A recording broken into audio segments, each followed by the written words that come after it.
بسم الله، اهلا وسهلا بحضراتكم وحلقه جديده من جمهور الكوره. هو المفروض يعني ان في بطوله اسمها الدوري الافريقي، والمفروض اللي بيديرها هو الاتحاد الافريقي.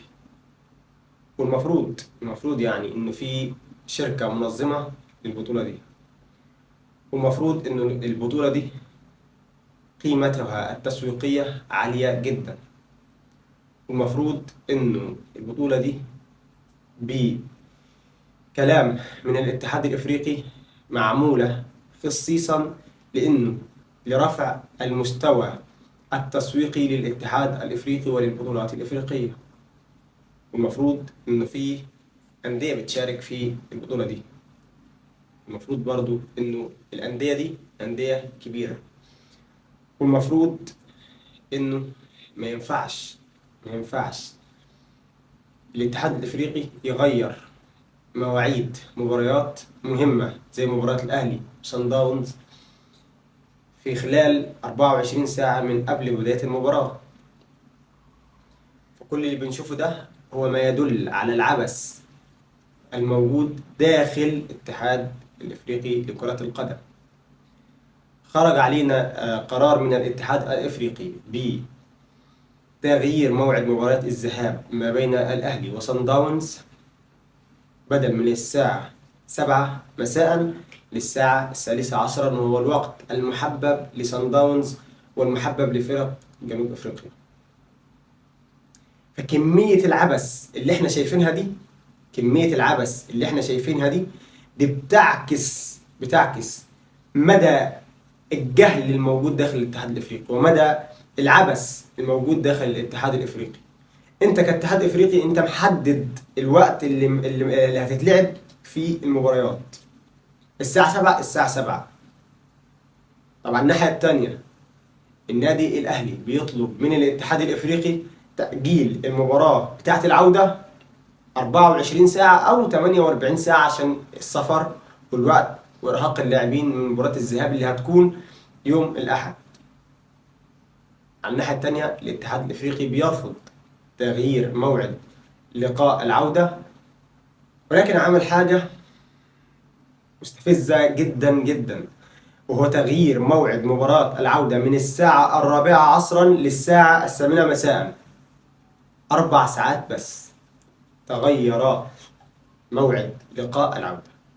على الناحية التانية انت زي ما بقول كده انت اديت التفاحة لصن داونز، اديت الحتة الحلوة لصن داونز، اديت المكسب لصن داونز على حساب الاهلي في توقيت انت عارف كويس جدا انه اندية شمال افريقيا لا تجيد اللعب في الجو الصعب اللي بتكون فيه افريقيا في الساعة دي او في الوقت ده. فعبث داخل الاتحاد الافريقي زي ما بنشوفه كل مرة. نهائي الوداد امام الاهلي، مشكلة الجماهير ومشكلة الملعب المحايد ومشكلة الكلام ده كله. مشكلة صن داونز ادي تاني مرة. فالعبث الموجود رغم كل ده احنا بنتمنى التوفيق للنادي الاهلي، بنتمنى التوفيق لمنظومة النادي الاهلي وللمدير الفني مارسيل كولر. بعد الفاصل اخبار وتفاصيل مهمة في القلعة الحمراء النادي الاهلي. خليني اقول لك عزيزي المشاهد عن استعدادات النادي الاهلي لملاقاة صن داونز، المباراة اللي هتقام الاحد ان شاء الله في جنوب افريقيا.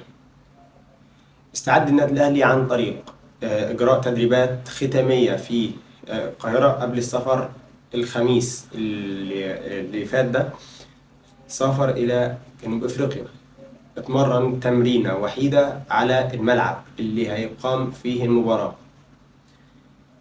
ايضا حصلت جلسه فنيه ما بين اللاعبين وما بين مارسيل كولر، شدد على فكره اهدار الفرص، واللي الحقيقه انا شايفها حاجه رخمه، حاجه تقيله. انت كفريق بتلاعب فرق افريقيه على اعلى مستوى وكواليتي عالي من اللاعيبه اللي انت بتقابلها، ومع ذلك انت بتوصل للمرمى، ومع ذلك انت ما زلت رغم وجود مهاجم اجنبي ما زلت في مشكله اهدار الفرص. انت لو تيجي تبص على مباراه سيمبا والاهلي مباراة الذهاب تخلص 8-2 مرتاحة، 8-2 بدون أي كلام.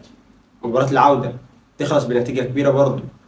مباراة العودة اللي حقيقة احنا شفنا انه الاهلي بقي في موقف محرج تماما في نهاية المباراة او قبل نهاية المباراة.